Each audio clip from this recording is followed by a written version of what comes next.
جو چیز ہمیں جوڑ سکتی ہے وہ ہے افضلیت مولا علی، وہ ہے ولایت مولا علی. ہم دونوں اس پہ جڑ سکتے ہیں. خوبصورت. میں علامہ صاحب آپ سے بھی یہی پوچھوں، قبلہ نے فرمایا کہ یہ وہ چیزیں ہیں جو مشترکات میں ہیں، اس پہ جڑ سکتے ہیں، تو کیا آپ حضرت علی کی ولایت پہ جڑ سکتے ہیں اور افضلیت پہ جڑ سکتے ہیں؟ اہل سنت کی کتب سے ہمیں دیکھ کے بتائیں. نحمدہ ونصلی ونسلم علی رسولہ الکریم، اما بعد فاعوذ باللہ من الشیطان الرجیم، بسم اللہ الرحمن الرحیم. سب سے پہلے تو میں آپ کا شکریہ ادا کرتا ہوں کہ آپ نے مجھے عالم اسلام کی اتنی بڑی شخصیت کے سامنے بیٹھنے کا موقع دیا. تو ان کے سامنے گفتگو کرنا تو یہ تو سورج کو چراغ دکھانے کے مترادف ہے. اتنی بڑی شخصیت ہیں یہ، تو میں شکریہ ادا کرتا ہوں آپ کا، ان سے میں فیض لوں گا. دیکھیں، یہ جو آپ نے سوال کیا ہے، اگر کتب اہل سنت کا مطالعہ کیا جائے یا ہمارے جو محدثین، مفسرین، مجددین گزرے ہیں، تو میں تو ببانگ دہل یہ کہتا ہوں کہ اہل تشیع میں جتنے بھی ان کے افکار ہیں یا ان کے نظریات ہیں، 99.9% وہ سارا کچھ ہماری اہل سنت کی کتب میں لکھا ہوا ہے. ہمارے محدثین، مفسرین، مجددین، جو ہمارے اولیاء صلحاء جو بزرگ گزرے، ہر چیز لکھ گئے. عقائد میں سے عقائد، نظریات، ویژن، تھاٹ. افضلیت مولا علی علیہ السلام کا مسئلہ ہو، جیسے ابھی قبلہ نے ارشاد فرمایا، تو میرے خیال میں جتنی شر و بست کے ساتھ ہمارے بزرگوں نے لکھا ہے مولا علی علیہ السلام کی افضلیت کے حوالہ سے، شاید ہی کسی اور نے لکھا ہو. ولایت کی بات ہو تو 350 طرق ہیں. اس کے اوپر میری یہ کتاب بھی ہے، افضلیت صاحب الرایا فی الحدیث الولایہ. اسی ایک حدیث ولایت کے اوپر میں نے 350 طرق بیان کی ہے، ایک سند پہ گفتگو کی ہے. اور صحابہ کرام میں بھی اس کا اختلاف نہیں تھا. جب غدیر خم پہ یہ اعلان ہوا ہے تو سب سے پہلے آگے بڑھ کے حضرت ابوبکر اور حضرت عمر رضی اللہ تعالیٰ عنہما انہوں نے کہا ہے، بخ بخ لکا یا علی ابن ابی طالب، انت مولانا و مولا کل مسلم و مومن و مومنات. یہ من کنتم مولا کے ہو. ہاں جی، اے ابو طالب کے بیٹے، مبارک ہو کہ آپ ہمارے بھی مولا بن گئے، ہر مسلم کے، ہر مومن کے، ہر مومنہ کے مولا بن گئے. مجھے بتائیں تو یہ تو صحابہ کے درمیان بھی یہ کوئی اختلاف نہیں تھا، وہ ان کو مولا مانتے تھے. اب اگلی ایک بڑی خاص بات ہے، وہ یہ ہے کہ اگلا ایک جملہ ہے بڑا خاص، وصی رسول یا خلیفۃ بلا فصل. علامہ صاحب کی اجازت سے اگر جی بسم اللہ. یہ میں تھوڑی سی وضاحت کرنا چاہتا ہوں. آپ بلا فصل کے قائل ہوں گے نہیں؟ یہ ذرا وضاحت کریں. بالکل، میں اسی پہ آپ کو بات کرنا چاہتا ہوں. اہل سنت کی کتب سے ہمارے بدقسمتی یہ ہے کہ لوگوں نے سنیت سے دور کر دیا لوگوں کو. جو اہل بیت اطہار کے در کے منگتے تھے، جو اس در پہ جھکنا چاہتے تھے، جن کے قلوب میں، جن کے فواد میں اہل بیت اطہار کی محبت اور مودت، جن کا سینہ پھٹتا تھا ذکر حسین علیہ السلام سن کے، اس طرح ناسبیت اس مسلک میں گھس آئی ہے. انہوں نے سنیت کا لبادہ اوڑھ کے اس طرح حملے کیے ہیں کہ لوگوں کو سنیت سے دور کر دیا. میں تو سنیت کا مقدمہ لڑ رہا ہوں. یہ دیکھیں جو بلا فصل کا کیا مطلب ہوتا ہے، خلیفہ تو ہو بلا فصل، یعنی یہ ہو کا مرجع حضور ہے کہ مولا علی علیہ السلام جو ہیں حضور کے بغیر فاصلے کے خلیفہ ہیں. یعنی حضور علیہ السلام میں اور مولا علی علیہ السلام میں کوئی فاصلہ نہیں. تو ہمارے علماء نے وہ تقریریں ریکارڈ کروائی ہیں، کچھ زندہ ہیں، کچھ فوت ہو چکے ہیں. انہوں نے کہا تھا یہ جو شیعہ کہتے ہیں نا اذان میں خلیفہ تو ہو بلا فصل، تو یہ تو 3 خلفاء کو جو پہلے ہمارے گزرے ہیں ان کو گالیاں دیتے ہیں، معاذ اللہ، نقل کفر نہ باشد. کس وجہ سے؟ وہ کہتے تھے کہ پہلے تو حضرت ابوبکر ہے، پھر حضرت عمر ہے، پھر عثمان ہے، ایسا ہی ہے، پھر چوتھے نمبر پہ مولا علی ہیں، اور یہ کہتے ہیں کہ فاصلہ ہی نہیں ہے. اب میں اس پہ مختصر جواب آپ کو دیتا ہوں. ہماری اہل سنت کی کتب بھری پڑی ہیں، چاہے بیہقی کو پڑھ لے، الفاظ کے رد و بدل کے ساتھ بخاری سے لے کے طبرانی تک. یہ بڑی معروف روایت بھی اور واقعہ بھی آپ نے سنا ہوگا، جس کو دعوت ذوالعشیرہ کہا جاتا ہے. وہ 3 روز جو چلی ہے، تو جو آخری دن حضور علیہ السلام کا خطبہ ہے وہ کیا ہے؟ جب مولا علی علیہ السلام کھڑے ہو کے حضور علیہ السلام کی نبوت اور رسالت کی انہوں نے تصدیق کی، گواہی دی. اس کے بعد سارے مکہ کے سردار وڈیرے ادھر موجود ہیں، ابو لہب، ابو جہل، عتبہ، ولید، شیبہ، ابو سفیان اینڈ کمپنی، سارے ادھر بیٹھے ہوئے. تو حضور علیہ السلام نے فرمایا انا ھذا علی وصی و خلیفتی. یہ مستند روایات. میں وہی تو بتا رہا ہوں آپ کو کہ میں آپ کو 150 کتابیں دیتا ہوں. میرے آقا نے فرمایا یہ میرا بھائی علی میرا وصی بھی ہے اور میرا خلیفہ بھی ہے. یہ کب کہہ رہے ہیں؟ اس وقت فرما رہے ہیں حضور، نہ اس وقت حضرت ابوبکر صدیق کی خلافت تھی، نہ حضرت عمر بن خطاب کی خلافت تھی، نہ عثمان بن عفان کی خلافت تھی رضی اللہ عنہم. اس وقت تک تو ان تینوں نے بھی کلمہ بھی نہیں پڑھا تھا. جب حضور فرما رہے ہیں کہ علی میرا خلیفہ بھی ہے اور میرا وصی بھی ہے، اور امام دہلمی مسند الفردوس میں جو روایت لے کے آخری دیتا ہوں، پھر اگلا سوال لیں گے، وہ کیا روایت ہے؟ جس حدیث کا نمبر ہے 5066 5066، امام دہلمی مسند الفردوس، اہل سنت کے سر کا تاج. آقا علیہ الصلوۃ والسلام نے فرمایا کہ جب اللہ رب العزت نے انبیاء کی ارواح کو تخلیق کیا تو ان سے خطاب کیا. پہلا جملہ فرمایا آنا ربکم، میں تمہارا رب ہوں. یہ سوچیں کہ خطاب کن سے ہو رہا ہے؟ انبیاء سے. ھذا محمد نبیکم، یہ محمد تمہارا نبی ہے، نبیوں کا بھی نبی. اور تیسرا جملہ ھذا علی امیرکم و مولاکم، یہ علی تمہارا امیر بھی ہے اور تمہارا مولا بھی ہے. یہ کب کی بات ہے؟ یہ تب کی بات ہے جو میں کہا کرتا ہوں جب نہ تب تھا نہ کب تھا. اگر تو یہ گستاخی ہے، میں ایک سوال کرتا ہوں اویس بھائی آپ سے، آقا علیہ السلام سوالات راؤنڈ اباؤٹ کم و بیش انبیاء میں کون سا نمبر ہے حضور کا؟ آمد میں آخری نبی ہیں. آخری. کیا آپ کا عقیدہ ہے کہ تخلیق میں بھی حضور آخری ہیں؟ نہیں، اول. یہ پوری سیاستہ بھری پڑی ہے. انبار لگا دوں گا ادھر میں کتب اہل سنت کے. جب یہ حضور سے پوچھا گیا کہ یا رسول اللہ آپ کب سے نبی ہیں، تو حضور علیہ السلام فرمایا کب سے؟ کنت نبی و آدم و بین الروح والجسد. واہ واہ واہ. ابھی آدم علیہ السلام کی باڈی نہیں بنی تھی، روح نہیں بنی تھی، ان کی تخلیق کے لیے مٹی بھی نہیں گوندی گئی تھی، میں تب سے نبی تھا. تو اس کا مطلب جو حضور کو اقبال نے کہا نگاہ عشق و مستی میں وہی اول، وہی آخر، وہی قرآن، وہی فرقان، وہی یاسین، وہی طٰہٰ. اس کا مطلب جو حضور کو پہلا نبی مانتے ہیں وہ تو 1.25 لاکھ انبیاء کو گالی دیتے ہوں گے. بھئی حضور علیہ السلام جو ظاہر میں تشریف لائے ہیں عیسیٰ علیہ السلام کے بعد ہیں، آپ کہہ رہے ہیں کہ پہلے، تو آپ تو 1.25 لاکھ انبیاء کے پھر گستاخ ہو کے ان کو گالیاں دینے والے ہوں گے. آپ کہیں گے حضرت صاحب نہیں ان کو کیوں گالیاں میں نے دینی ہیں؟ وہ تو تخلیق میں پہلے ہیں، ظاہراً زمانے میں آنے میں آخری ہیں، تو گالیاں کہاں سے آ گئی؟ تو یہی بات میں کہہ رہا ہوں. میں کہتا ہوں یہی ایک آخری بات، یہی فارمولہ آپ ادھر لے آئیں کہ یہ ظاہر جو خلافت ہے نا، ظاہری خلافت، یہ ظاہری خلافت میں مولا علی علیہ السلام چوتھے نمبر پہ آئے ہیں. جو حقیقی خلافت ہے، جو اصلی خلافت ہے، وہ حضور اور علی علیہ السلام کے درمیان کوئی مائی کا لال مجھے فاصلہ تو ثابت کر کے دکھائے، اور یہ سنیت بتا رہا ہوں. ٹھیک ہو گیا. علامہ صاحب آپ نے گفتگو سماعت فرمائی. بہت سے لوگوں کے لیے اس میں تشنگی ہوگی، یعنی یہ سمجھنا کہ اس میں آپ سے اتفاق فرما رہے ہیں کہ فاصلہ کوئی نہیں ہے، مگر ظاہر کا یا حقیقت کا یا ظاہر کا اور باطن کا فرق ہے. آپ اسے کیسا لیتے ہیں؟ کیا اہل تشیع کے درمیان اصحاب رسول، خاص طور سے سیدنا حضرت ابوبکر صدیق، ان کا احترام ویسے ہی ہے ایز اے خلیفہ؟ دیکھیے، ہم اس اصلی عنوان پر اگر بات کریں کہ مولا علی علیہ السلام خلیفہ بلا فصل رسول اللہ صلی اللہ علیہ وآلہ وسلم، اس میں اگر بہت بات سمجھنے کی ہے کہ خلافت کے جہاں معنی جانشینی کے ہیں، وہاں خلافت کے معنی نمائندگی کے ہیں، سفارت کے ہیں، اور جگہ پر بیٹھنے والے کو ہی خلیفہ نہیں کہا جاتا. ورنہ حضرت آدم کو اللہ نے اپنا خلیفہ جو زمین پر بنایا، تو اللہ کی تو جگہ زمین نہیں ہے، اللہ زمین پر نہیں ہے. ہاں، اللہ زمین پر بھی ہے، یعنی اللہ کہاں نہیں ہے. تو خلیفہ بے معنی جانشین نہیں ہے، نمائندہ ہے. یعنی میری تمام تر ذمہ داریاں یہ میرا نمائندہ انجام دے گا، میں اس کو اپنا سفیر بنا رہا ہوں، نمائندہ بنا رہا ہوں. اس معنی میں ہم اگر خلافت کی بات کو لیتے ہیں تو یعنی ہم ایک اور دریچہ کھول رہے ہیں. جو گفتگو حضرت علامہ نے، یاسین قادری صاحب نے، میں ان کا ممنون ہوں جنہوں نے الفاظ میرے لیے کہے، میں اس کے قابل نہیں ہوں.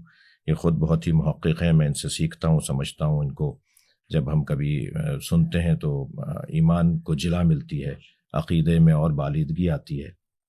اور ایک محقق کو جس انداز سے ہونا چاہیے، بے معنی تمام علامہ یاسین قادری اس پہ پورا اترتے ہیں. خلافت کے یہ معنی جو ہیں نمائندگی اور سفارت کے، اس میں تو دو رائے نہیں ہے کہ مولا کائنات نبی مکرم کے نمائندہ ہیں.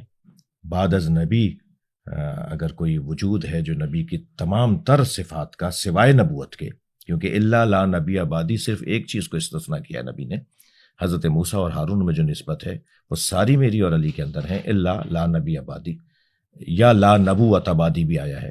تو اس کو اگر آپ ہم ہٹا لیں، اور ہم خاتمیت کے قائل ہیں کہ کافۃ للناس بھی ہیں اور رحمۃ للعالمین بھی ہیں اور خاتم النبیین بھی ہیں، تو وہ جو خاتمیت کا عنوان اور نبوت کا عنوان ہٹا کر جتنے کمالات مولا نبی میں ہیں وہ سارے کمالات مولا علی میں ہیں، تو اور خلافت کسے کہتے ہیں، اور جانشینی کسے کہتے ہیں، اور سفارت کسے کہتے ہیں، اور نمائندگی کسے کہتے ہیں؟ تو آئیے، کیا نبی نے جب مدینہ میں ریاست نہیں بنائی تھی یا آپ نے اعلان نبوت نہیں کیا تھا، کیا اس وقت نبی نہیں تھے؟ نبی تھے، جیسے ابھی ہم نے استفادہ کیا۔ تو مولا علی نبی کے علم میں آپ کے نمائندے ہیں، آپ کی کرامتوں میں نمائندے ہیں، آپ کی سخاوتوں میں نمائندے ہیں، آپ کی شجاعت میں نمائندے ہیں، آپ کے علم میں نمائندے ہیں، آپ کی عصمت میں نمائندے ہیں۔ اس میں تو کوئی دو رائے نہیں ہے۔ آپ تین شخصیات جو مولا علی سے خلافت اور حکومت کے ادوار کے اندر شخصیات گزری، آپ وہی نہیں، آپ پوری امت میں، پوری کائنات میں اٹھا کے دیکھ لیجئے کہ بعد از نبی اگر کوئی بڑا وجود ہے تو مولا علی کا وجود ہے۔ تو اس معنی میں جب ہم بات کر رہے ہوتے ہیں، اور ہم اسی معنی میں بات کر رہے ہوتے ہیں، اور خلافت بے معنی حقیقی میں بات کر رہے ہوتے ہیں کہ کرسی نہیں ملی تو کیا مطلب ہے کہ خلیفہ نہیں ہوگا، وہ نبی کے جانشین نہیں ہوگا۔ کرسی ملے گی تو یعنی کرسی کی بنیاد پر، اچھا پھر جس انداز سے کیا 6 مہینے تک مولا کائنات نے، جو سب کہتے ہیں، ہم تو اس سے زیادہ بات کرتے ہیں، بالا بات کرتے ہیں کہ نہیں 6 مہینے نہیں، آخر تک نہیں ہوا بیعت کا سلسلہ، لیکن چلیں آپ 6 مہینے نہیں، آپ 2 دن تاخیر میں، نیک کام تھا، اچھا کام تھا، صحیح کام تھا، کرنے کا کام تھا، تو 6 مہینے کیوں تاخیر ہو گئی؟ اور پھر جس انداز سے حضرت نے اپنے گھر خلیفہ اول کو بلایا اور پھر شکوہ کا اظہار کیا کہ کیا کیا ہے، یہ سارے رویے بتا رہے ہیں کہ مولا علی علیہ السلام ہر اعتبار سے نبی، کیونکہ دیکھیے اعلیٰ کو، افضل کو، اشرف کو، عرفا کو، یعنی یہ کہہ لیجئے کہ آپ اولا کو اگر غیر اولا کی اطاعت کرنی ہے تو یہ خلاف عقل ہے، خلاف منطق ہے، خلاف قرآن و حدیث ہے۔ یعنی جو زیادہ جاننے والا ہو وہ کم جاننے والے کی اطاعت میں آ جائے تو یہ خلاف قرآن و خلاف عقل و خلاف حدیث ہے، طے شدہ ہے۔ یعنی بڑا ڈبل پی ایچ ڈی ہے، وہ ایک پی ایچ ڈی کی اطاعت نہیں کرے گا، ٹھیک ہے؟ ہم یہاں تک دل رکھنے کو آ جاتے ہیں، جبکہ ہم اس سے ہٹ کر بھی ویسے کرتے ہیں، لیکن ہم دل رکھنے کو یہاں تک بھی بات کر لیتے ہیں کہ جو زیادہ بڑا ہے اس کو اطاعت نہیں کرنی اپنے سے کم علم میں اور مقام میں، تو قاعدہ یہ ہے کہ اس کو اطاعت کرنی، اور ایسا کیا۔ یعنی اگر ہم اس موضوع پہ چلے جائیں کہ خلفائے ثلاثہ اصحاب رسول اللہ صلی اللہ علیہ وآلہ وسلم رضوان اللہ تعالیٰ علیہم، ائمہ اہل سنت یا اکابرین اہل سنت، یہ جب مولا علی کے فضائل کے باب میں آتے ہیں تو بہت روشن ہے ان کا۔ وہ یہ کہاں سے بات آ گئی ہے جو اس وقت کی جا رہی ہے کہ یہ خلیفۃ بلا فصل کہتے ہیں تو جی یہ تبرہ کر رہے ہوتے ہیں، یہ مثال ان کے خلاف توہین کر رہے ہوتے ہیں۔ یہ آپ نے سوچ لیا، ہماری کوئی ایسی نیت نہیں ہوتی۔ ہم مقامات علمی، مقامات عرفانی، مقامات معنوی، مقامات روحانی کی بنیاد پر ہم مولا کائنات کی اولویت کے قائل ہیں۔ یہ ہمارا مختصر سا عقیدے کا خلاصہ ہے۔ ٹھیک ہو گیا، بہترین، شکریہ علامہ یاسین قادری صاحب۔ آپ نے جو مقدمہ رکھا یہ میں اپنی تحقیق سے پیش کر رہا ہوں، یعنی اہل سنت میں ہو سکتا ہے تفضیلی سنی اس عقیدے کے قائل ہوں، مگر اہل سنت تو افضل البشر بعد الانبیاء حضرت ابوبکر صدیق رضی اللہ عنہ کو مانتی ہے، تو ان کے سامنے آپ یہ مقدمہ کیوں نہیں رکھتے؟ اور یہ جو دلائل آپ کے پاس ہیں میرے خیال ہے وہی سنی کتب ان کے پاس ہیں، ایک چیز۔ دوسرا، جب آپ کہہ رہے ہیں کہ ہم بلا فصل مانتے ہیں تو کیا آپ تشیع حضرات کے اس کلمے کے قائل ہیں جو وہ پڑھتے ہیں؟ یعنی آپ وہی کلمہ پڑھیں گے؟ پہلی تو بات یہ ہے کہ جو آپ نے اہل سنت کے حوالے سے کہا کہ اس میں بعد از انبیاء افضل البشر حضرت ابوبکر صدیق ہے، تو اس میں اجماع نہیں ہے، یہ صحابہ میں بھی اجماع نہیں ہے اور امت میں بھی نہیں ہے۔ اکثر کہتے ہیں لوگ جی امت میں اجماع ہے، اور صحابہ میں بھی اجماع نہیں تھا، صحابہ کے اندر بھی یہ ظنی مسئلہ تھا۔ میں کتب اہل سنت کی بات کر رہا ہوں، یعنی جو مکتب تشیع ہے اس کی بات نہیں کر رہا، ان کے کیا افضلیت کے منابع ہیں یا وہ اس کو کس پوائنٹ آف ویو سے لیتے ہیں۔ میں صرف اہل سنت کی بات کر رہا ہوں کہ بے شمار آقا علیہ الصلوۃ والسلام کے صحابہ کرام ہیں۔ ایک طرف تو آپ یہ کہتے ہیں کہ حضور علیہ السلام کا ہر صحابی عادل ہے، کسی ایک کی بھی بندہ اطاعت کر لے یا اتباع کر لے تو بندہ حق کو پا لیتا ہے۔ تو یہ بے شمار صحابہ ہیں، ہماری کتابیں بھری پڑی ہیں جو مولا علی علیہ السلام کی افضلیت کے قائل تھے۔ مثلاً جہاں آپ بات کرتے ہیں، مثال بھی دے دیں، کون؟ دیتا ہوں نا، جہاں آپ کہتے ہیں اہل سنت و جماعہ، تو اہل سنت یعنی حضور علیہ السلام کی سنت والے اور حضور کی جماعت کی سنت والے۔ ان کو فالو کر رہے ہیں. نیچے آج کل کے جو مولوی صاحب ہیں ان کی بات نہیں, اوپر حضرت عبداللہ ابن مسعود جو ہیں, امام محمد بن حنبل لے کے آئے ہیں, امام طبرانی لے کے آئے ہیں, پھر امام ابن اسیر لے کے آئے ہیں, سینکڑوں حوالے ہیں اس کے اوپر. یعنی آپ فرما رہے ہیں حضرت عبداللہ ابن مسعود مولا علی علیہ السلام کی افضلیت کے قائل تھے, تمام اصحاب میں بالکل تمام. اس کے علاوہ عمار ابن یاسر افضلیت کے قائل تھے, حذیفہ بن یمان ہوں, حضرت مقداد ہوں, حضرت سلمان ہوں, حضرت بلال ہوں. اس کے علاوہ دیگر بھی زید بن ارقم ہوں, ابو سعید خدری ہوں رضی اللہ عنہ. یہ وہ صحابہ کرام ہیں حضور علیہ الصلوۃ والسلام کے. یہ الگ بات ہے کہ مولوی صاحب کو یہ صحابہ نظر نہیں آتے. یہ مولا علی علیہ السلام کی افضلیت کے قائل تھے. امہات المومنین ام المومنین حضرت عائشہ صدیقہ رضی اللہ تعالیٰ عنہ یہ پاک سیدہ کی افضلیت کی قائل ہیں. بڑا نام ہے. دیکھیں نا, ماں ہے اہل سنت میں, ان کا کیا مقام اور مرتبہ ہے. تو وہ اپنے ابا جان کی قائل نہیں تھی افضلیت کی, وہ پاک سیدہ کی. فرماتی ما رأیت احد افضل من فاطمہ غیر ابیہا. ایبسلوٹ بات کر رہی ہیں, مطلق. کہتی میں نے کائنات میں فاطمہ الزہرا سلام اللہ علیہا کے بابا کے بعد کوئی فاطمہ الزہرا سے افضل اور اعلیٰ کوئی شخص دیکھا ہی نہیں, کوئی شخصیت دیکھی نہیں. اور امام طبرانی اس کو لے کے بے شمار حوالہ جات ہے, ریفرنسز ہیں. کہ اس کا مطلب یہ ہوا کہ یہ ایک اور بات, جب آپ کسی کو افضل کہتے ہیں, میں نے ایک پہلے بھی آپ کو عرض کی تھی کہ یہ ہمارے ہاں یہ جو ایک لے آئے ہے نا کہ فضائل سے بندہ افضل نہیں ہوتا, فضائل سے ہی بندہ افضل ہوتا ہے. تلک الرسل فضلنا بعضهم علی بعض, کہ ہم نے انبیاء کو بعض پر فضل دیا ہے, فضیلت دی ہے. تو آپ کہتے ہیں کہ جزوی فضیلت, آپ کہتے ہیں کہ کلی فضیلت. اگر جزوی فضیلت کو بھی لیا جائے تو جزوی فضیلت میں تو ہر ایک صحابی جو ہے اس کی الگ الگ فضیلتیں ہیں, فضائل ہیں, اور اس میں ہر کوئی آگے پیچھے ہو سکتا ہے. میں نے جب آپ کو مثال بھی دی تھی کہ بے شمار مثالیں ہیں ہمارے پاس, لیکن کلی افضلیت یہ ہوگی. ایک تو کل کہتے ہیں ٹوٹل کو, ٹوٹیلٹی یعنی کل, یعنی فضائل کو جمع کرنا. جب جمع کریں گے, جیسے کہ اس کا مادہ ہے فضل, افضل کا مادہ فضل, جیسے علم ہے عین لام اور میم, یہ مادہ ہے. یہ مادہ آپ کو جہاں نظر آئے گا, یعنی عین لام اور میم سے بنا معلم, تو مادہ آیا کہ نہیں, وہ مانا جاننا, نالج. تو معلم وہی ہوگا جس کے پاس وہ عین لام اور میم علم ہوگا. اسی سے آیا متعلم, عین لام اور میم مادہ, علم گین کرنے والا. اسی سے آیا عالم, عین لام اور میم وہی مادہ ہے, مانا وہی دے رہا ہے, علم جاننے والا. علامہ علم جاننے والا. معلوم مادہ وہی, اس میں عین لام اور میم. معلوم کا مطلب ہے جاننا, نالج. اسی طرح صلاۃ جو ہے ہم کہتے ہیں, اس کا معنی ہے صاد لام اور یا. یہ صلاۃ آپ کو جہاں تسلا نارن حامیہ قرآن کہتا ہے, تسلا یعنی کہ وہ صاد لام اور یا ہے, یعنی قریب کرنا. آپ جب یہ ریس ہوتی ہے گھوڑوں کی, تو جو گھوڑا پہلے والے کے ساتھ جڑا ہو نا, اس کے قریب وہ ایسے فاصلہ نہ ہو, اسے عربی میں کہتے ہیں مسلی. یعنی مادہ آ گیا صاد لام اور یا, قریب کرنا. اسی طرح یہ جو افضل ہے اس کا مادہ ہے فضل. اب افضل وہی ہو سکتا ہے جس کے پاس وہ فضل ہو. آپ قرآن مجید فرقان حمید کا مطالعہ کریں, 114 آیات ہیں جس میں اللہ رب العزت نے فضل کی بات کی. کہیں وہ جو تخت آیا تھا اسد برخیہ لے کے آیا تھا سلیمان کے دربار میں, تو اللہ کہتا ہے ہائے ہائے, یہ اس کا مطلب ہے جو یہ تخت لے کے آئے یہ فضل ہے. کہیں اللہ کہتا ہے کہ تم غریب تھے, غربا تھے, کھانے کے لیے کچھ نہیں تھا, میں نے تمہیں کھانا دیا, یہ میرا فضل ہے. کہیں اللہ کہتا ہے تم کمزور تھے کفار کے مقابلے میں نے تمہیں فتح دی, طاقت دی, میرا فضل ہے.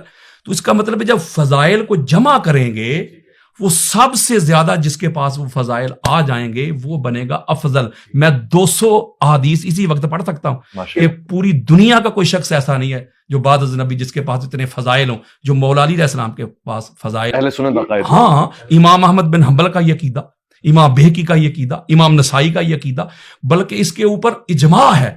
اور فضائل کے باب میں ضعیف روایت بھی لی جائے گی. اتنی بڑی علمی شخصیت بیٹھی ہوئی, اس میں شیعہ سنی میں بھی اختلاف نہیں ہے کہ فضائل کے باب میں ضعیف حدیث بھی قابل قبول ہے جس میں کوئی شرک یا اس طرح توحید پہ حملہ نہ ہو اس کو قبول کیا جائے گا. تو اس کا مطلب جب سب سے زیادہ فضائل مولا علی علیہ السلام کے پاس ہیں تو افضل بھی تو وہی ہوگا نا. پہلا مومن دیکھنا ہو علی, پہلا نمازی دیکھنا ہو علی, مجاہد دیکھنا ہو علی, سخی دیکھنا ہو علی, زاہد دیکھنا ہو علی, عابد دیکھنا ہو علی, متقی دیکھنا ہو علی. میں فضائل نہیں پڑھنے لگا, پریشان نہ ہو, وہ ٹائم نہیں مجھے پتا ہے, لیکن میں یہ کہہ رہا ہوں کہ جب سب سے زیادہ فضائل مولا علی علیہ السلام کے پاس ہے تو افضل ہی وہ ہوگا جس کے پاس فضائل ہوں گے. جب آپ کسی کے فضائل نہیں پڑھیں گے, کوئی دنیا کا علامہ میرے سامنے لے آئیں, میں نے اس کو فضائل نہیں پڑھنے دینے, مجھے ثابت کر کے دے کہ کس طرح ابوبکر صدیق افضل ہے. فضائل نہیں میں نے پڑھنے دینے, وہ جب بھی پڑھیں گے فضائل پڑھیں گے, اور فضائل پڑھ کے کہیں گے بھائی یہ تو کیسے ہو سکتا ہے. تو کلی فضیلت بھی یہی ہے کہ جس کے پاس سب سے زیادہ. دوسرا کہتے ہیں نہیں کلی فضیلت وہ ہوتی ہے, آخری بات, کلی فضیلت وہ ہوتی ہے ایسی منفرد کسی کے پاس فضیلت ہو جو پورے صحابہ کی جماعت میں کسی کے پاس نہ ہو. چلو اس طرف آ جاؤ, اگر اس کو بھی آپ کہتے ہیں تو یہ بھی مانتے ہیں. تو غدیر کے موقع پہ جو اعلان کیا تھا حضور علیہ السلام نے, تو سارے صحابہ حضور اور مولا علی علیہ السلام کے قدموں کے نیچے کھڑے نہیں تھے, اتنا بلند ممبر تھا. تو یہ فضیلت ہے کسی کے پاس کہ پوری کائنات کے اوپر فرمایا من کنتو, جس کا میں مولا اس کا علی مولا. یہ سب سے زیادہ نہیں. پھر پہلے مومن علی, پہلے نمازی علی. میں روایتیں نہیں پڑھ رہا, وقت بچا رہا ہوں. تو یہ کلی افضلیت نہیں ہے. پھر حضور علیہ السلام کا حسب اور نسب مولا علی علیہ السلام کے پاس ہے. پھر حضور علیہ السلام جس نور سے بنے علی اس نور سے بنے. پھر حضور علیہ السلام نے کہا کہ علی میری روح ہے, علی میرا گوشت ہے, علی میری جان ہے, اور یہ قرآن نے بھی کہہ دیا. یعنی اتنی فضیلتیں جو مولا علی علیہ السلام کو ملی ہیں, مجھے بتائیں اگر اس سے بندہ افضل نہیں ہوتا تو پھر افضل کیسے ہوتا ہے؟ میں آپ کی اللہ صاحب شاید کہتے ہیں کہ حکومت بہت بڑی فضیلت ہے, وہ کیونکہ نہیں تھی اس وجہ سے. حاکم کی حیثیت سے یہ بھی تو فضیلت ہے. اب دیکھیں نا ہمارے امام نصفی فرماتے ہیں کہ کسی کا بادشاہ بن جانا, کسی کا خلیفہ بن جانا, یہ ہرگز یہ دلیل نہیں ہے کہ اس کا بادشاہ بننا تمام رعایا کے اوپر اس کی افضلیت ہے. بلکہ جو حضرت ابوبکر صدیق نے پہلا خطبہ ہی دیا جو بخاری میں موجود ہے, وہ پہلا جملہ ہی کہہ رہے ہیں لوگوں میں تم سے افضل نہیں ہوں. پہلا جملہ یہ کہہ رہے ہیں. اور اگلی بات ہے کہ یہ جو طالوت بادشاہ تھا اس کی حکومت کے اندر رہے حضرت داؤد علیہ السلام, اس کے انڈر اس کے کام کرتے تھے, اس کی پرابلمز کو سالو کرتے تھے. داؤد علیہ السلام صاحب زبور رسول, تو کدھر گیا فتویٰ اب؟ اور کہو کہ وہی وہ طالوت جو تھا داؤد علیہ السلام سے افضل تھا, کوئی بادشاہ وہ تھا. تو لہٰذا جو یہاں تک لکھا گیا ہماری کتابوں میں, اب میں کیا آپ کو بتاؤں کیسے حالات ہیں, یہ کیسا دستور زبان بندی ہے تیری دنیا میں. یہاں تو حق کہنے کو ترستی ہے زبان میری. بات یہ ہے کہ افضلیت کے جو منابع ہوتے ہیں, افضلیت کی جو شرائط ہیں, جو واجبات ہیں, جو اس کی کنڈیشنز ہیں, اس میں حکومت کا کوئی لینا دینا نہیں ہے. ٹھیک ہے. علامہ صاحب آپ نے علامہ یاسین قادری صاحب کی گفتگو سماعت فرمائی. کم و بیش یہی وہی عقائد رکھ رہے ہیں جو آپ رکھ رہے ہیں, یعنی افضلیت کے حوالے سے انہوں نے روشن بیان دے دیا. تو پھر آپ شیعہ کیوں ہیں؟ آپ سنی ہو جائیں. سنی عقائد تو کم و بیش ویسے ہی ہیں. ہم سب سنی شیعہ ہیں. سنی شیعہ, شیعہ سنی, یہ فقہی اعتبار سے تو جچتی ہے بات. علم کلام میں عقائد کے باب میں سنی شیعہ میں کوئی فرق نہیں ہے. نہیں ہے کتابوں میں, نہیں ہے اہل حق کے نزدیک, نہیں ہے کتمان حق نہ کرنے والوں کے نزدیک. جن کے ہاں حق روشن ہے ان کے نزدیک سنی شیعہ میں کوئی فرق نہیں ہے. سنی شیعہ کا فرق فقہی اعتبار سے ہے. فقہا کے فتاویٰ پہ, جیسے شیعوں میں کئی فقہا کے فتاویٰ پہ عمل ہوتا ہے, اہل سنت کے یہاں کئی فقہا کے فتاویٰ پہ عمل ہوتا ہے. تو کیونکہ اجتہادی ابحاث جو ہیں ان کے اندر اختیار ہے ایک مقلد کو اور ایک غیر محقق کو کہ وہ کیونکہ خود استنباط نہیں کر سکتا قرآن و حدیث سے, اپنے وظائف شرعی کو, اپنے ذمہ داری شرعی ذمہ داریوں کو وہ اخذ نہیں کر سکتا. اس کے پاس وقت نہیں ہے, اس کے پاس مہارت نہیں ہے, اس کی مبانی نہیں ہے اس کے پاس, اس کی بنیادیں علمی طور پہ مضبوط نہیں ہیں قرآن کو سمجھنے کے لیے, حدیث کو سمجھنے کے لیے. لہٰذا اسے محتاج ہے وہ کہ وہ فقی سے رجوع کرے, ایک مفتی سے رجوع کرے. تو سنی شیعہ کا جو فرق ہے وہ جچتا ہے کہ فقہی اعتبار سے فرق دکھائی دے کہ یہ امام مالک کے فتوے پہ عمل کرتے ہیں, یہ امام حنبل کے فتوے پہ عمل کرتے ہیں, یہ مثال آیت اللہ خوئی کے فتوے پہ عمل کرتے ہیں, یا آیت اللہ سیستانی کے فتوے پہ عمل کرتے ہیں. تو یہ تو جچتا ہے کہ اس بنیاد پہ سنی شیعہ کا فرق ہو. لیکن علم کلام میں اور علم عقائد میں اگر سر پہ قرآن رکھ کے قسم کھائیں, شرعی قسم کھائیں, اپنے گویا محشر کا اور عالم برزخ کی کیفیت میں اور چشم برزخی کھلیں اور حجابات ہٹے ہوئے اور پھر کہا جائے اب بات کرو, وہاں تب تمہیں سچ بولنا ہے, اب تو تمہیں حق بولنا ہے، اب اس کے علاوہ کوئی جگہ نہیں ہے، اب تو ہمارے پاس فرار کا رستہ نہیں ہے. اگر ہم مرنے سے پہلے مر جائیں تو ہم اس دنیا میں حق بولنا شروع ہو جائیں گے. لیکن کیونکہ ہم نے اس دنیا میں مفادات سے اپنا تعلق جوڑا ہوا ہے، ہماری بہت ساری چیزیں. میرے بہت ہی محترم تھے جنید جمشید، اللہ ان کی مغفرت فرمائے، طیار حادثے میں وہ جاں بحق ہوئے. مجھ سے ایک ٹی وی پروگرام میں وقفے کے درمیان فرمانے لگے کہ آپ ناراض تو نہیں ہوں گے، ایک سوال آپ سے کروں؟ میں نے کہا نہیں، آپ ضرور کریں. کہنے لگے میرے بعض دوست کہتے ہیں شیعوں میں حافظ قرآن نہیں ہوتے. تو مجھے بات سمجھ میں نہیں آتی، لیکن میں نے یہ سوچا تھا کسی شیعہ عالم سے ہی پوچھوں گا. تو میں نے کہا جی آپ کی محبت اور مہربانی کہ مجھے سے پوچھ لیا، میری تو اپنی بچی حافظ قرآن ہے، میری اہلیہ حافظ قرآن ہے، اور جب چاہیں آپ جب کہیں میں فون پہ بات کروا دوں، ملاقات میں آپ کی بچی ہے، آپ کی بھتیجی ہے، آپ اس سے قرآن کی آیات پوچھیے گا. تو میں نے کہا مگر میں کہہ لیں، اس پہ انہوں نے خوشی کا اظہار کیا، مگر میں نے کہا مسئلہ کچھ اور ہے. مسئلہ کچھ یوں ہے کہ قرآن کا اگر کثرت کے ساتھ پڑھا جانا مادیت سے جوڑ دیا جائے تو شاید ہمارے ہاں بھی ہر دوسرا مولوی حافظ قرآن ہوگا، کیونکہ ہمارے یہاں تراویحیں نہیں ہیں، کیونکہ ہمارے ہاں نیاز نظر قرآن کے پڑھنے کے ساتھ جڑی ہوئی نہیں ہے. تو حافظان قرآن ضرورت کے مطابق بنتے ہیں پھر، کہ ہر مدرسے میں 1-2 حافظ قرآن ہو بس کافی ہے. اور جو ہے وہ پورے ملک میں اگر فرض کیجئے جی 6 کروڑ شیعہ رہتے ہیں تو اس میں مثلا 1 لاکھ حافظ قرآن کافی ہے. لیکن ہر عالم اور ہر جو ہے وہ حافظ قرآن بھی اس میں اپنا وہ وقت وہ لگانے کے ساتھ اگر فقہی کتابوں میں لگائے تو ہمارے یہاں کیونکہ جب ہم مادیت سے اپنے آپ کو جوڑ دیتے ہیں، ہمارے پیٹ اور ہماری جیب اور ہماری مادی ضرورتیں ہمارے دین سے جڑ جاتی ہیں، تو پھر چھپایا جائے گا، حق نہیں بولا جائے گا، سچ نہیں بولا جائے گا، کہیں یہ نہ ہو جائے، کہیں وہ نہ ہو جائے، مجھے مسجد سے نہ نکال دیا جائے، مجھے مدرسے سے بے دخل نہ. اور ایسا ہوا ہے. یہ کم خدمت نہیں ہے ان لوگوں کی جنہوں نے اس مصیبت کو برداشت کیا اور حق نہیں چھپایا اور حق بولا. تو بہرحال یہ آیا ہونا ہے. میں ایک بات کہتا ہوں کہ سب کو آنا ہے اہل بیت کی طرف. اللہ میرٹ پر، اللہ قابلیت پر، فطری طور پر سب کو لے کر آئے گا، اور فطرتاً انسان قابل کو پسند کرتا ہے. وہ چاہے سب کے سامنے نہ کرے کہ بھئی میں نہیں کر سکتا تھا، چھپ کے کہے گا. ہمارے ساتھ ہوتا ہے.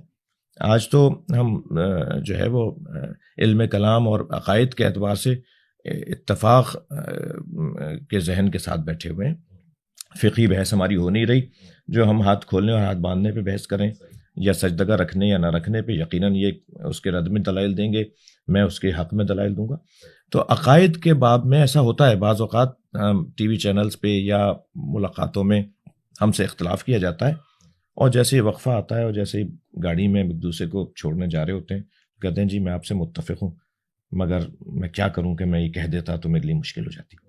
تو مسائل ہیں. اچھا، ہمیں بھی زیادہ توقع نہیں رکھنی چاہیے. ہر شخص کا ایک ظرف ہے، ایک حد ہے، ایک حد تک وہ جا سکتا ہے.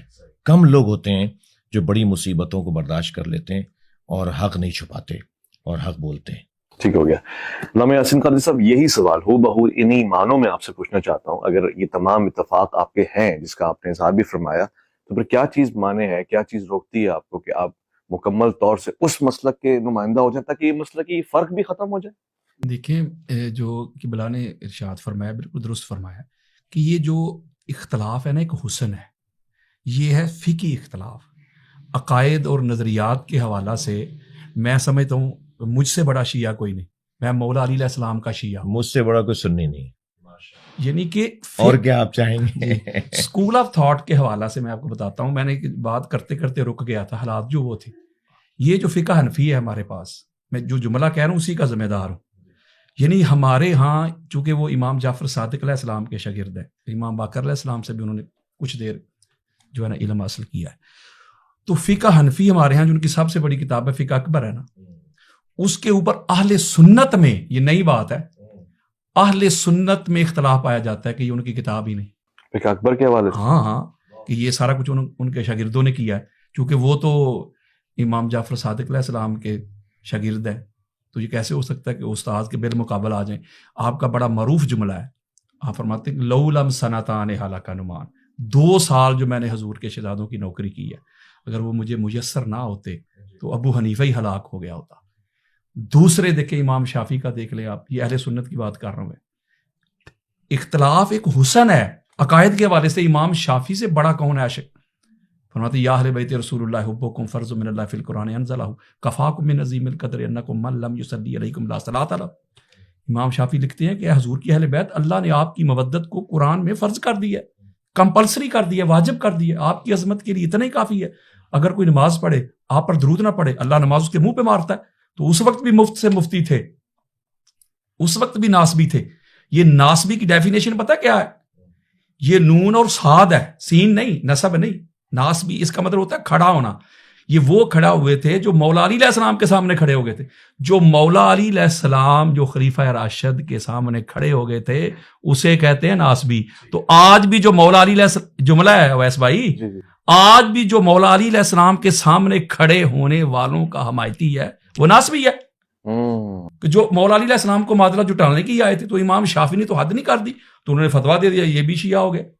تو آپ نے پھر لکھا ان کان رفدن حب اہل بیت محمد فلیشہد ثقلان انی رافض. اگر علی علیہ السلام کی اور اہل بیت کی محبت مودت یہ رفض ہے تو پھر دونوں جہاں سن لیں، جن و انس. کسی ماں نے شافعی سے بڑا رافضی پیدا ہی نہیں کیا. امام مالک کو کوڑے لگائے گئے. امام احمد بن حنبل جو تھے وہ افضلیت مولا علی علیہ السلام کے قائل تھے. وہ کہتے تھے علی علیہ السلام کو کسی سے قیاس ہی نہیں کیا جا سکتا. صحابہ کا اپنا مقام اور مرتبہ اور سٹیٹس ہے.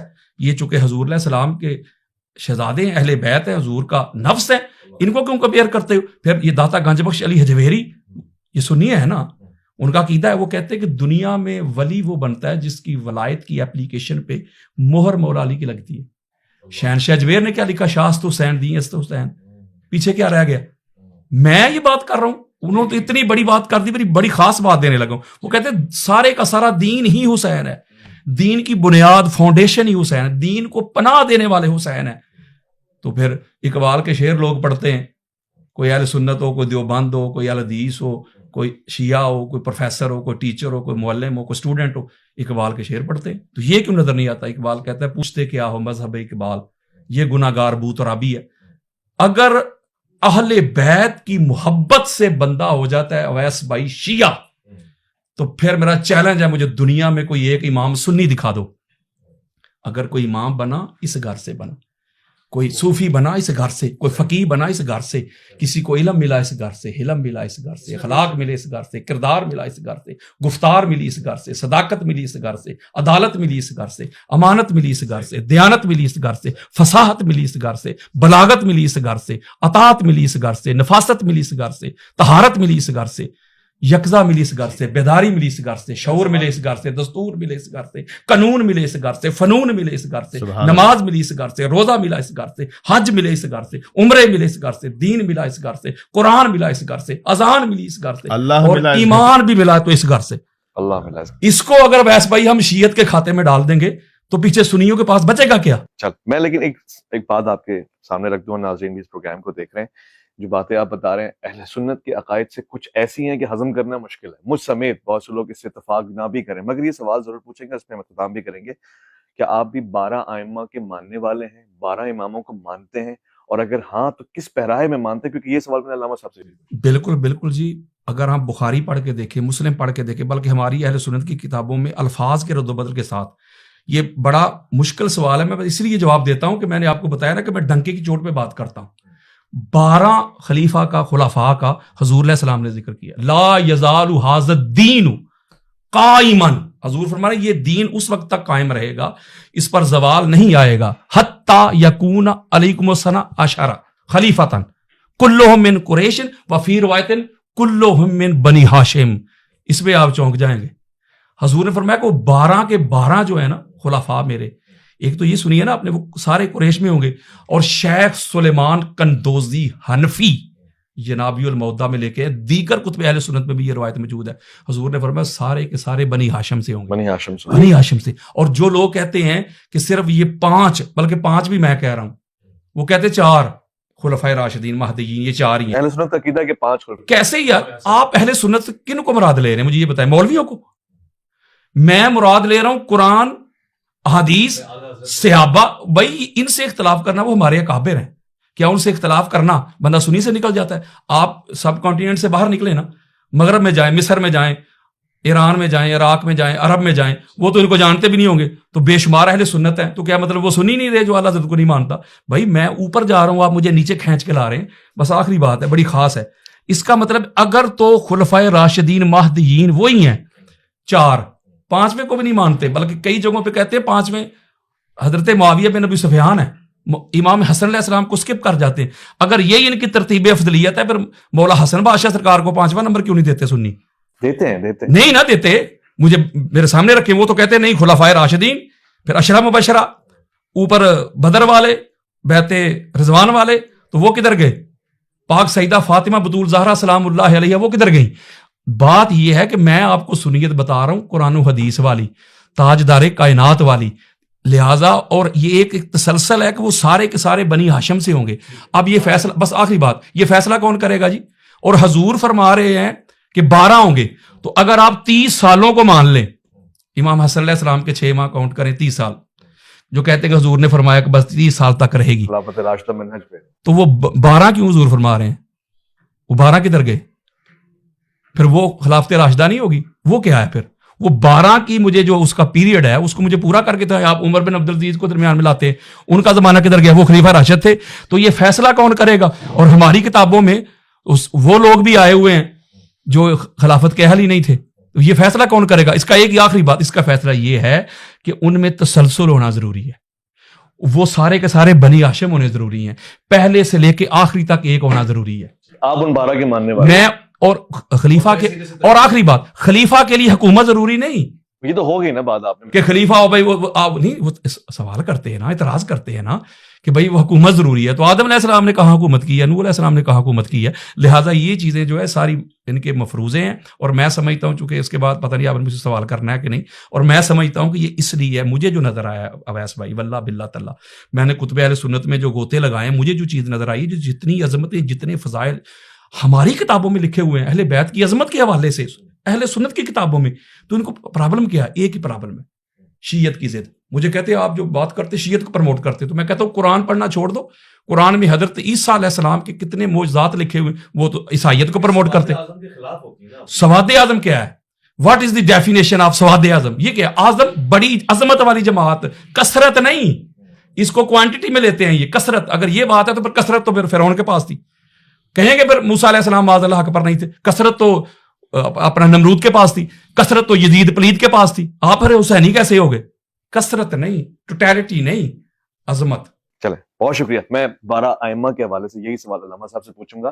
اگر حضرت بھی 12 اماموں کے ویسے ہی ماننے والے ہیں، ایک طالب علم کی حیثیت سے پوچھ رہا ہوں، تو پھر فرق کس بات کا ہے؟ اگر لیڈر ایک ہے تو پھر فالوورز میں ڈویژن کیوں ہے؟ میرے خیال سے علامہ صاحب نے بہت جامع اور بہت ہی وافی وضاحت دی ہے اس بات کی. بحث اور جو ہم نے پہلے بھی بات کی، بات در حقیقت ضدیت کی ہے، انات کی ہے، اور وہ ایک محاورتاً کہتے ہیں، اس لیے میں بھی کہہ رہا ہوں کہ مرغی کی ایک ٹانگ.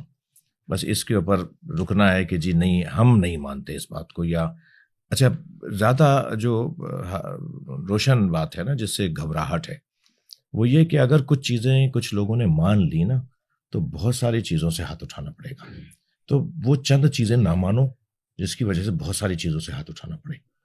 حتیٰ اس حد تک بے دینی ہے، میں اس کو کہتا ہوں بے دینی، اس حد تک بے دینی ہے کہ اگر تم نے آج امیر شام کا دفاع نہیں کیا تو کل یہ کہیں اور بات کریں گے، لہٰذا کہیں اور کی خاطر اس کے ساتھ کھڑے ہو جاؤ. یہ بے دینی نہیں ہے؟ یعنی حتیٰ پاکستان کے اندر اگر نعرہ لگ جاتا ہے امیر یزید زندہ باد کا، اس بنیاد پر کہ اگر ہم نے اس کو سپورٹ نہیں کیا تو کل اس کے خاندان تک بات جائے گی اور پھر بات جائے گی کہیں اور تک. تو یہ بے دینی نہیں ہے؟ آپ جو جس کا قابل، یعنی آپ یہ تو کہتے ہیں کہ کربلا میں امام حسین علیہ السلام کو شیعوں نے خط لکھ کے بلایا اور شیعوں نے مار دیا. آج 1400 سال بعد والا شہنشاہ حسین نقوی شیعہ، آج 1400 سال بعد آنے والا مثال عابد حسین شاہ شیعہ، وہ ان کا 1400 سال پرانے والوں کا ذمہ دار ہے کہ تمہارے آبا و اجداد نے، جبکہ میں تو مدینے کا رہنے والا ہوں، میرے اجداد تو مدینے سے آئے تھے. افریقہ کے کالے جو شیعہ ہیں وہ تو کوفے والوں کی اولاد نہیں ہے. آج گورے اور انگریز جو عزاداری کر رہے ہیں وہ تو کوفے والوں کی اولاد نہیں ہے، مگر پھر بھی ہمیں جملہ سننے کو ملتا ہے کہ ان کے بڑوں نے مارا تھا اور بچے رو رہے ہیں. تو 1400 سال پہلے والے بڑے بڑوں کے آج 1400 سال بعد والے ذمہ دار ہیں، اور باپ نے بیٹے کو خلیفہ بنا دیا، باپ ذمہ دار نہیں ہے. نہیں ان کو کچھ نہیں کہیں، اس لیے کہ وہ ذمہ دار نہیں ہے، وہ یزید کا کام تھا، وہ کسی اور کے اوپر نہیں رہا. بھائی یعنی باپ بنا کے جا رہا ہے، وہ ذمہ دار نہیں ہے، اور 1400 سال پہلے والوں نے اگر کچھ کیا تو آج ہم اس کے ذمہ دار. تو حقیقت یہ ہے کہ اگر انہوں نے کچھ چیزیں مان لیں تو پھر 50 چیزوں سے ہاتھ اٹھانا پڑے گا، اور یہ نہیں کرنا چاہتے. اللہ ان کو ہدایت دے، اللہ ان کو آخرت اور قبر اور برزخ اور مرنے کے بعد جو سوال جواب ہونے ہیں. اور میں ایک جملہ اپنے اس میں بھی کہتا ہوں کہ ہم ہر جگہ میرٹ کی بات کرتے ہیں، تقرریاں میرٹ پہ ہوں، تبادلے میرٹ پہ ہوں، داخلے میرٹ پہ ہوں، پارٹی ٹکٹس میرٹ پہ ملیں. ہم یہی تو گفتگو کر رہے ہیں کہ نبی مکرم کے بعد میرٹ پہ مانو. ٹھیک ہو گیا. قبلہ کیا یہ ممکن ہے، یہ میرا آخری سوال ہے، جیسے کہ علامہ صاحب بھی شاید یہی خواہش رکھتے ہوں، یعنی آپ بحیثیت ذمہ دار سربراہ اور ایک پیشوا تشیع میں سے ان اشخاص کو بہتر کی طرف لے کے جائیں جو مزاج اہل سنت کے خلاف گفتگو کرتے ہیں، یعنی اصحاب رسول پہ تنقید کرنا یا اس طرح کے جملے استعمال کرنا، کیا ممبر میں ذمہ داری ہو سکتی ہے آپ کی طرف سے؟ بہت زیادہ ہوئی ہے. آپ 10 سال گزشتہ کا ریکارڈ اٹھا کے دیکھیں، بہت اصلاح ہوئی ہے، بہت احتیاط بڑھی ہے، بہت ہی عاقلانہ انداز سے گفتگو کو رائج کیا گیا ہے. اس میں بہت سے لوگوں کی خدمات ہوں گی. میں فقیر بھی ان کارکنوں میں سے ایک ہوں جو اس مزاج کو بنانے کی کوشش کرتا آیا ہوں، اور نتیجے لیے ہم نے اپنے خطاب کرنے والے مقررین، خطباء، واعظین کو متوجہ کیا اس بات کی طرف کہ اگر آپ کو اپنا عقیدہ بیان کرنا ہے، آپ کو اپنا نظریہ بیان کرنا ہے تو معقول انداز سے کریں. لہجہ اچھا ہونا چاہیے، الفاظ آپ کے سجے ہوئے ہونے چاہیے، رقیق ہلکی باتیں، اور ایسے جملے کہ جو کسی کی دل آزاری کا سبب ہو. جب آپ کسی کو قائل کرنا چاہتے ہیں تو قائل کرنے والا لڑنے والا نہیں ہوتا. جو لڑائی میں بات کرتا ہے اس کا مقصد قائل کرنا نہیں ہوتا، اس کا مقصد محض آرائی ہوتا ہے. تو جو سخت جملوں سے بات کرتا ہے وہ محض آرائی کی طرف ماحول لے کے جاتا ہے. جو پیار محبت سے بات کرتا ہے وہ قائل کرنے کی نیت رکھتا ہے. تو آپ پہلے طے کریں آپ کو محض آرائی کرنی ہے یا قائل کرنا ہے، آپ کو مزید دور کرنا ہے یا قریب کرنا ہے. قریب کرنا ہے تو پیار سے بات کرنی ہوگی، خندہ پیشانی سے بات کرنی ہوگی، اچھے الفاظ میں بات کرنی ہوگی. اس کا ہرگز یہ مطلب نہیں ہے کہ جنہوں نے اہل بیت عصمت و طہارت ائمہ اہل بیت کو، خاص طور پر مولا کائنات کو رنجیدہ کیا، جناب زہرا کو رنجیدہ کیا، وہ ہمارے نزدیک آئیڈیل ہو گئے. آئیڈیل نہیں مان رہے ہم انہیں، لیکن ہم یہ بھی نہیں چاہتے کہ جو انہیں آئیڈیل مانتے ہیں ان کی ہم دل آزاری کریں. یہ محنت ہم کر رہے ہیں اور بہت حد تک ہم نے اس کا نتیجہ لیا ہے. بہت بہت شکریہ علامہ سید شہنشاہ حسین نقوی، بے انتہا شکر گزار علامہ یاسین قادری. اور خواتین و حضرات، آپ کا دونوں مہمانوں نے آج اتفاق اور مشترکات کے اوپر گفتگو فرمائی، اور جو علماء کا خاصہ ہے، طریقہ ہے، رویہ ہے، مزاج ہے، اسی انداز کو پیش نظر رکھتے ہوئے تحمل کے ساتھ حقائق اپنی نگاہ میں جو مطالعے کے اور تحقیق کے بنا پہ موجود تھے ان کو آپ کے سامنے پیش کیا. میں نے بھی کوشش کی کہ سوالات کروں، اور آج بھی میں نے الحمدللہ علماء کو اتفاق اور اتحاد کی راہ پہ گامزن پایا. غلطی کوتاہی کوئی مجھ سے ہو گئی ہو، میں اس کے لیے معذرت خواہ ہوں اور شرمندہ ہوں. کوشش کروں گا کہ آپ کے بھیجے ہوئے سوالات کو مزید علماء کے سامنے رکھتا رہوں. یہی ہمارا خاصہ ہے، اور پاکستان کا ماحول بھی اسی سے سازگار اور انشاءاللہ کامیابی اور فلاح اور ظفریابی کی جانب گامزن ہو پائے گا. اپنا بہت خیال رکھیں گے، آپ اپنے سے بڑھ کے خیال رکھیں گے. ان تمام احکامات کا جو اللہ رب العزت کی جانب سے آپ پہ فرض ہوئے ہیں، ویس ربانی کو دیجیے گا مہر مولانا سے اجازت.